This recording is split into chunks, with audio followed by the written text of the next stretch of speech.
What a great venue you picked out. Isn't this fun? I can take no credit for it other than paying for it. I think Allie had a lot to do with wherever she's at. Yeah, there you go. Do you not like wear your hat everywhere, Joe? I mean, this is like... Dude, no, I don't. Only on the golf course. And quite frankly, I wear my Rays hat on the golf course only because it's the best fitting hat that I have. It's always about the best fit. Well, it's not just that, right? So when we were joking in the back, yes, as to what uniform you have to put on before you go to bed with your wife to get her to really be interested in talking to you that evening. Sure. Right. You had three choices. I do. I would have naturally thought you would have said the Angels, which you were at for 30 years, or the Cubs, where you won the World Series. But you said the Rays. Yeah, only because we all understand where we got our start, who gave us that first opportunity. And that's what I wanted you to hit on. Yeah, it was all about that, because the Angels gave me my first opportunity to be a player. That was in 1975. I was playing in Boulder, Colorado. Andrew Friedman, who's with the Dodgers right now, and then Matt Silverman interviewed me in Houston during the World Series down there. And if I had not, that's the first job, had I not gotten that job, I'd have been really disappointed, because that one really appealed to my senses and sensibilities. They were becoming more analytically involved, and that's something I'd really gotten into, my own version of analytics in the mid-90s. By the way, there's not a coincidence that we chose you, right? Well, I appreciate that. We like analytics. I do too. There's also part of it I don't like as much, so I'll talk about that too. But yeah, I started in the mid-90s with my number stuff, and then when I interviewed for the Rays in 2005 in Houston in a hotel conference room. The Rays are in Tampa, right? Yes, Tampa Bay. But you're in a conference room or a hotel room in Houston, Texas. because this is the off season. The World Series is going on. They needed a manager. Oh, the World Series was in Houston at that time. That was Houston. Houston versus the White Sox, and so the 2005. Who's that? Yeah, that's the other. That's the Pope's team. Right. So we. That's how it all got started. So I have this strong affinity. I go to Tampa during the wintertime. I was just there for the entire winter. Joined St. Pete Golf Country Club. I like to do that too. Yes, you've mentioned golf. So that's my gig right now. But the Rays. Let's talk analytics, right? Okay. So Billy Beane gets Brad Pitt to play him in the movie, and takes full credit for being the first guy to do this. Yet you predated him with, the concept of using analytics to build a team. Right. Who's your PR person? Like, what's going on? I guess here? I don't have a good one, right? Right. Brad Pitt, that'd be kind of a reach. I always thought like a younger version of Robert De Niro, much younger version of De Niro. Not right now, but a much younger version. By the way, De Niro would be good too. Well, he was. There's photographs of me in my 20s and him in his 20s that are weirdly, very strongly resembling. Yes. You didn't kill anybody, right? I didn't do in that. The Godfather? No, Okay. I never got to that point. Although I did come from a city heavy in the mafia influence in Pennsylvania. But yeah, that was in the mid 90s. Numbers were really important, and even before that, in the early 90s, I had this Toshiba laptop computer that was about 25 pounds. And I would take that with me everywhere. And I was just basically at that time creating notes. Like if I worked with you as a hitter that day, I get done that night, I go back to my hotel room and I would just write down all my notes because I thought language really mattered. So the next time I saw you a month from now, if you weren't doing as well, I would want to be able to repeat what I had said to you before. So my first indoctrination into laptops was that. And then eventually, got a little bit more sophisticated. I bought a Gateway computer one time when they were pretty hot. By the way, I remember Gateway. They had the cow. Right, the cow was a huge, like 5,000 pounds on my desk. But that's where I started creating my own forms to develop, to organize spring training. And then beyond that, the game that night for my manager, whoever the manager was, I was able to extrapolate information, bring it together, and I would actually post it on the wall. I would tape it to the wall so the manager could turn around and he could access this information just like that, because in the moment, paper's a lot quicker than any kind of device, a lot quicker. So I agree. I argued that with the commissioner a couple years ago. They wanted laptops or iPads in the dugout. I said, that's great, but understand one thing, paper's a lot quicker. And even before that, the work you do before you get to the dugout's really important, because that's where I would take my card, it would be just dripping with analytics, but then I would notate what I needed to know, because analytics are helpful, that's theory, but when reality kicks in, man, you got to be able to be flexible and fluid. So that was my whole thing. Paper's quicker in the moment. And of course, as we say, and we were talking about even earlier, data for data's sake is worthless. Right. Right. It's taking data and making it actionable. Correct. When you started to first move from pure paper to your hybrid system of electronics for prep and paper for action and execution, how did you use data differently than others that had predated you to be more successful? Well, I got to go to the Rays for this one, because part of the reason I think I got the job with the Rays is because I was so into all of this 2004, 2005, and then 2006. So when I went for this interview, I had a notebook full of information that I was able to accumulate via the internet and my own work up to that point. So when Andrew and Matt saw that, they really dug on that. So we get to the Rays. The thing where it really showed up was defense. Remember, because you get the large sample size, where do I play my shortstop, where do I play my center fielder, et cetera. So you got to the point where you're able to scout every game, every night in the database. And then so you're more precise with where you want to set people up. Well, explain. That's where the shifting became. So explain what defense in baseball, from an analytical output perspective, actually, like, real world means. Yeah, okay, well, you want to set your defense up according to David's the batter. And David, we've been tracking him for the entire season, starting from April, and we're going to play them in June. So I might have, like, I don't know, 100 at-bats, 115 at-bats, no, more than that, probably 200 at-bats. So from those 200 at-bats, then you create a spray chart, and wherever he hit the ball and how hard he hit the ball, and was it on the ground, was it in the air, was it a pop-up, was it hit on a line, whatever, would all be indicated on this piece of paper or on the device, and then it'll be printed out. So from that, you can get much more precise location where I want to play somebody.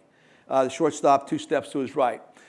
You have to establish what is straight up. I don't want to get too crazy about this, but what is straight up for the shortstop, what's straight up for the second baseman, what's straight up for your outfielders, and then we're going to play a couple steps either way off of straight up based off of this glut of information that we received over hundreds of at-bats. So defense is very precise analytically in baseball. Where to pitch to somebody is very precise. And by the way, I've been watching baseball my whole life. Okay. Unfortunately, lately, I'm a Yankees fan, although we're doing good. We're getting a little better They're again. Love Judge. But I never even understood what you're telling me right now. I mean, obviously, I've watched the games, and you'll see the shortstop move, or you'll see the first baseman move, or so on and so forth. I didn't realize that was something that was so calculated, and you're looking at every hit that was made leading up to it. Every at-bat. Every at-bat. Every at-bat, yeah. So if they strike out, you don't really need to move. Well, you notate the strikeout, obviously, and there's information there. Was it looking? Was he swinging? Was he chasing? Where was it located? What was the velocity like? Is he sensitive to velocity? Is he sensitive to breaking ball? And you feed that elevation? To the pitcher. Yeah, that's all. That's part of the pitching side of things. So when it comes to analytics in baseball, for me, there's 3 areas that it's really precise, and I would want it. Acquisitional. Nobody even talks about that. Here comes November. We need a shortstop, and there's 10 shortstops on the market. Let's say 5, and you're not really quite sure which one of these 5 you want. You go under the hood, and that's where your analytics really helps you break it down. Whether it is range, and there's different metrics out there now to measure range, right, left, etc. There's arm strength. There's all these different things that you want to include in that. Accuracy, all these different things that will be included in this. So, and then you talk about his offense. Where is he sensitive? Again, he's sensitive to elevated velocity. He will chase down and away. Full count, he will always swing. Change-ups underneath him, go there all day long. He can't adjust to it, and he will swing. So you start breaking all this stuff down. His speed. And this is done analytically through the cocktail created by the organization. Because you're going to weigh something, more importantly, say like the Cardinals for years wanted more speed, maybe athleticism, where like the Yankees wanted more brute strength and the ball over the fence. So as you create your Was that a Steinbrenner thing? That goes back to 1927. I'm just kidding. That was a Ruth and Gehrig thing. I was going to say that was a DiMaggio right, thing, exactly. Right? So it's whatever you want to put into your cocktail. What are you looking for? Then you go under the hood, and then you extrapolate from that what you want. So to me, acquisitions, defense, pitching, they are absolutely superstars of analytics in In baseball, the one that doesn't, hitters don't get help very much because it's a reactive situation. The other things are proactive. I'm going to pitch you a certain way. I'm going to play my shortstop a certain way. I'm going after you as my next shortstop. So I think it really works for me in a proactive moment. Otherwise, your experience, your wisdom, your feel in the reactive moment, I think plays a lot better. Well, this is great. So it's interesting because we sort of make the joke that marketing is moving from mad men to mad science. Okay. But at the same time, creative is a very important component of how marketing works. Now, we would say it's sort of a component of what a successful marketing platform is going to deliver. Mm-hmm. But when you talk, which is, it's so great to hear your passion about this, and it's refreshing. Mm-hmm. How much of what you do or did was art versus science? Because there's some players, like Judge on paper. I mean, he's tall, he's statuesque, he looks like he's going to hit the ball well. You would have never assumed he would have ended up probably as good as he has. But I think the pressure that New York put on him to become the next great player formed him into the next great player. How much, maybe I'm wrong. Not measurable by analytics. Yes. His heart but that's my point. You couldn't have looked at Judge and said he's going to be running for the home run record. That's art versus data to me. I mean, the human being is the art. Data is the numbers. And I think they're really great groups, like the Dodgers. I mean, my boy Andrew out there.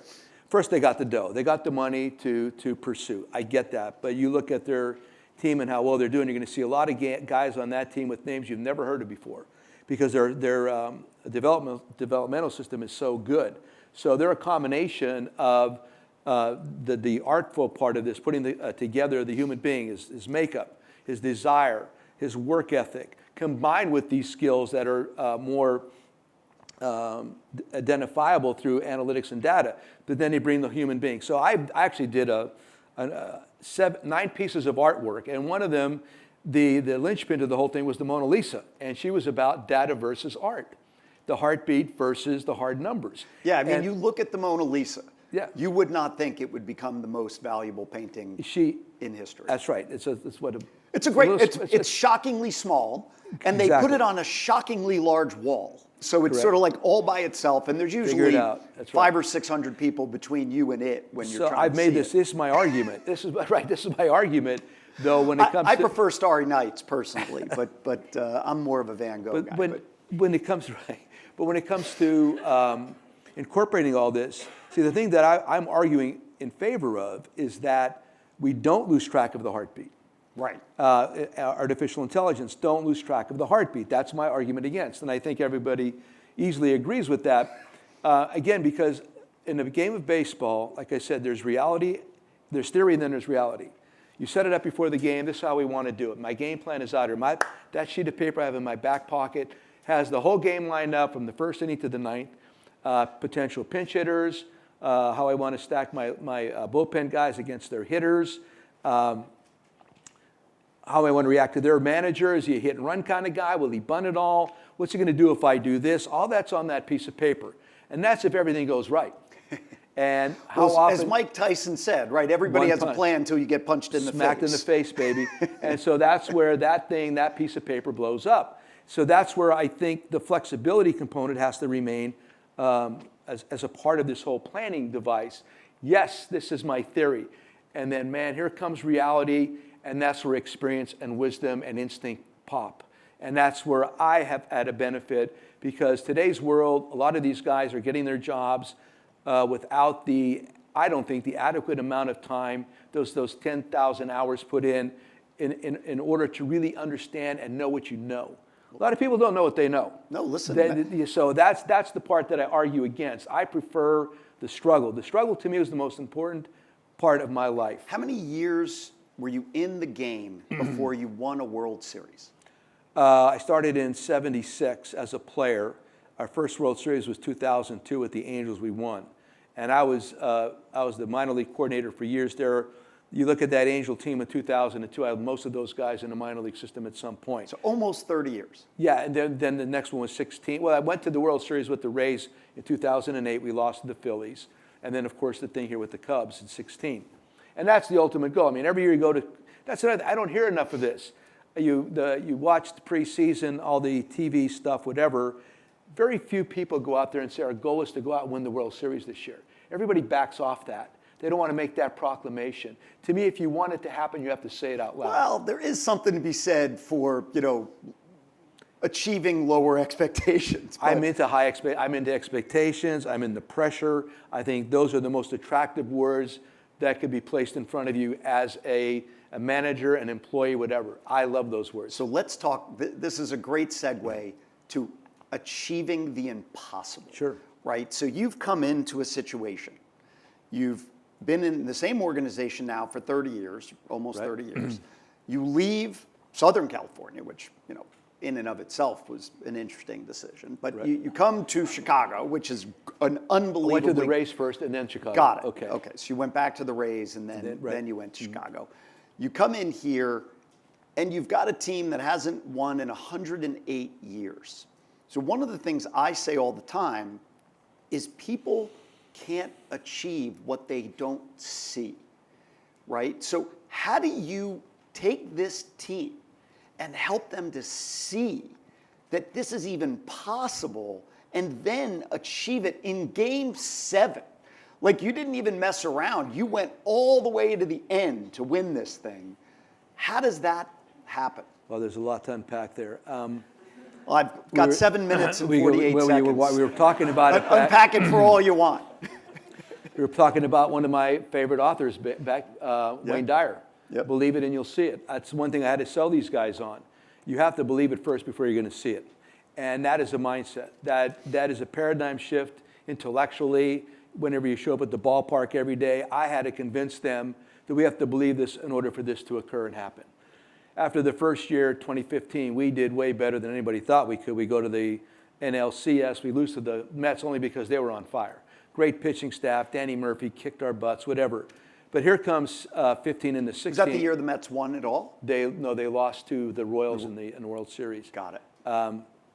Winter, you go to the winter meetings, and they were in San Diego, and you have a gaggle of reporters that every manager has to speak with them during that time. And all of a sudden, not having won in 108 years, the Cubs are favored to win the World Series after just one good year in 2015. So we're sitting there just almost like this, and you sit there and they just fire questions. And they asked me about the season, whatever, and pressure and expectations came up. And that's when I said, listen, you got to run towards those words. Never run away from those words. If you run away from those words, man, you're never going to achieve that level of achievement that you've always wanted since you were a kid, since you're 6 years old. Number one. Number two, I just blurted out, under all these circumstances, you have to embrace the target. I mean, you are the target, and embrace it. The fact that people are coming after you, how wonderful is that? Yeah, they don't come after you until you're successful. And that, right, that means you're good. That means you're good. And the fact that you are that good and they're coming after you, that in and of itself should bring out the best in you. It should. I mean, of course, there's some people that are going to run the other way. That might be a cowering situation. That might be an intimidating situation. The way I was raised in northeastern Pennsylvania, it was not. It was the exact opposite. So when you hear, that was the other thing. I told my guys, if you hear pressure, run towards it. If you hear expectations, please, because at the end of the day, nobody should expect more from yourself than you do. And there's outside influences, pressures, whatever, fine. At the end you circle the wagons. Who are we? That's the other thing. Who are we? And I think there's too much copycat stuff going on in that industry right now. I think a lot of organizations have lost their identity because they're afraid to be an outlier. They're afraid to do something differently. And I encourage them to do that. And that's what I've always done. So as a group, any industry, any business I would ever speak to, don't be afraid to go beyond these parameters that everybody else is building into it and do something unique to your group. And with that, at the end of the day, please have each other's backs. That's really important. So I've interviewed, hundreds of people. That was the best use of the word gaggle I have ever heard. I mean, that was exceptional. I was holding it back. No, that was great. I really appreciated that. I'm glad you picked up on it. Innovation, because that's what you're talking about. Yeah, absolutely. Right? Yeah. So if you feel like, and you're in an industry where there's 30 competitors, I mean, there's not thousands of competitors, right? There's only so many baseball teams, and only one is going to win. in any given year. And from what I've seen, and your point that you just made to finish that out, somebody innovates and then everybody copies them. Absolutely. I sort of joke, we started programming in artificial intelligence in 2017, and we rolled out our first agentic workflows probably 2-3 years ago, and now everybody on the planet says they're doing it. When you think about baseball, how does innovation help, and then how does following it hurt? Because it sounded to me like you said everybody now wants to do one thing. Yeah. And if everybody's doing the same thing, by definition, you can't win. Everybody's 500. Right. Everybody becomes but 500. statistically, and look at it. Everybody is 500 these days. I think the Dodgers are like 10 games over 500 right now, maybe 11. And everything's less than that. And there's divisions that are pretty much stacked at 500 or less than. So something's not working, obviously. When it comes down to innovation and creativity, to me, a lot of that has to do with personal experience and courage. I mean, if you don't have the courage to step outside the lines and take the risks necessary, you're always going to be part of the status quo. And that, to me, was not acceptable. It was never been acceptable to me. So as an example with the Rays, I was talking about defense. We were the first ones to do these defensive shifts, to the point I was actually using 4 outfielders against Big Papi, Jim Tomei, Jason Giambi. We'd put 4 outfielders out there. Now, believe me, you're sitting in a dugout. You're playing these teams, large market. And you teams. pulled the second baseman, or like what? The third baseman went out to left field. So the third baseman shifts out. Yes, he went out, and then there was nobody on the left. This against left-handed hitters. There was nobody between second base and the third base bag on the infield. Got it. Because the information showed me they'd never hit a ground ball there. So why are we protecting it? Right. If they're going to go to the other side, it'll be a pop-up. It's in the air. Yeah. A lot of times, a lot of good hitters like that would be in the air, oppo, pull on the ground, oppo in the air. They're really strong, big guys. So eventually, Papi was the one guy that, Ortiz, that figured it out, and all of a sudden he started hitting like nice little line drives and ground balls at the shortstop. He took us out of the defense. Smart. Because it bothered him. He told me, and he told friends of mine how much it bothered him to go. Because when you're a hitter, and you're even like, what was he, 30 years old at the time, for 25 years playing baseball, when he looked at the field, it looked one way. And all of a sudden it looked different. Now all of a sudden, and he'd been playing since he was probably 4 or 5 years old. He's a Dominican guy, absolutely. Yeah, so they start early there. So part of that was getting in his head. If you could play with somebody's mind, God bless you. I'm the same way. I was just going to say that. Yeah. If you could get in somebody's head, that's another advantage for you, manipulating your defense, your analytical information to create doubt somewhere else. My God, the seed of doubt is one of the most incredibly useful tools there is if you know how to plant it properly. On the other side, exactly. So that's the creativity part of the whole thing. And where does it get? It gets to the point where I don't believe in extremism in anything. I'm not an extremist. I love the word balance. So you'll see when you get so tied into one, like the Orioles just released their manager right now. He's a friend of mine, Brandon Hyde. He was my bench coach here with the Cubbies and the first base coach. They let him go, and they're after a terrible start, and they're blaming him where, I'll give you some background. Well, David just paid a lot of money for the team, in all fairness. That's okay. I don't care what he did. I'm telling you what happened. He's a friend. I know. Okay, so here's what happened. They paid $75 million for 8 free agents in the offseason. Their combined WAR, wins above replacement, is -0.8. It's crazy. So where is it the managers? See, that's my point. Right. So you get so heavy-handed analytically, and you lose sight. It always comes down to who's making decisions. You have to have people that are very good at taking data information and the human element and, okay, what's wrong here? And making the accurate call on what's wrong and not just be knee-jerk in one direction. I'm so much into the word balance, and I think that's something that we're losing sight of. Well, I think we're losing sight of that societally too, right? That's my point, everywhere.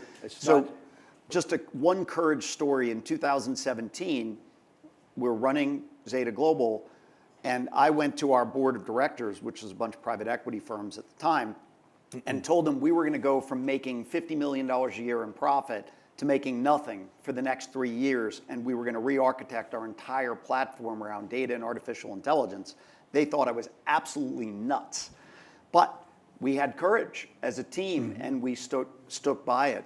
The themes that you talk about today in baseball translate perfectly into life and business.